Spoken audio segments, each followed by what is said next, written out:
So what Cirrus is building a product that helps enterprises to speed up the process of new product development, as well as reduce the indetermination in the process of new product development. So it's basically few kind of automated type of consulting. Tell us something a little bit about the mechanism. What is behind it? I think the most successful engineered sort of systems are a genius assembly of parts and components. I give the example of iPhone or smartphones, that all the parts were there. It was just they came together in a very interesting way and assembled together to provide smartphone. So that's how I have built this technology, which is picking the right pieces of AI technology that if you put them together, it almost builds that automated consulting that you mentioned.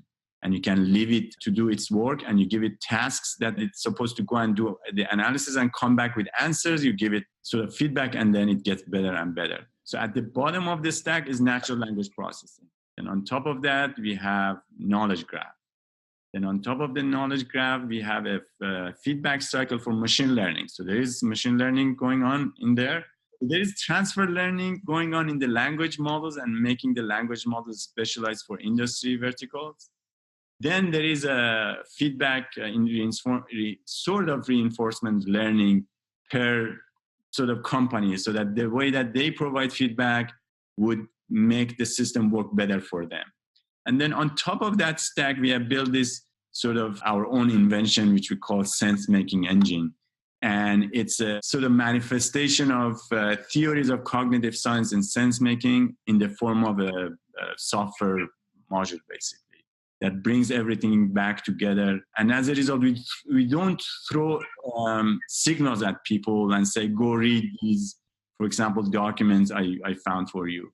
We try to make sense of the signals that we find in this natural language content, and then put in front of the user actionable insight.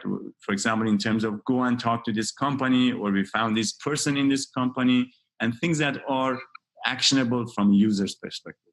If you think of this, like suppose that I come in today and I say I have $100 million contract for my company to work with your company, and you have to go and hire 30, 40, 50 people to, support Paolo's as a customer. What people would you hire for something like this? So the engineering would be mostly NLP type engineers, people who have worked on also semantic technologies. I would hire some advisors who've done great research in the domain of sense making. I would very much can use their advice. And then in terms of product and business side of things, the interesting thing that is happening here is that we also use our own platform for finding our own way. And that is helping us to make product development, product management, as well as sales much more scalable. If we hire, let's say, a product manager or a salesperson, this tool that we have built is almost like magnifying their strength and make them more productive.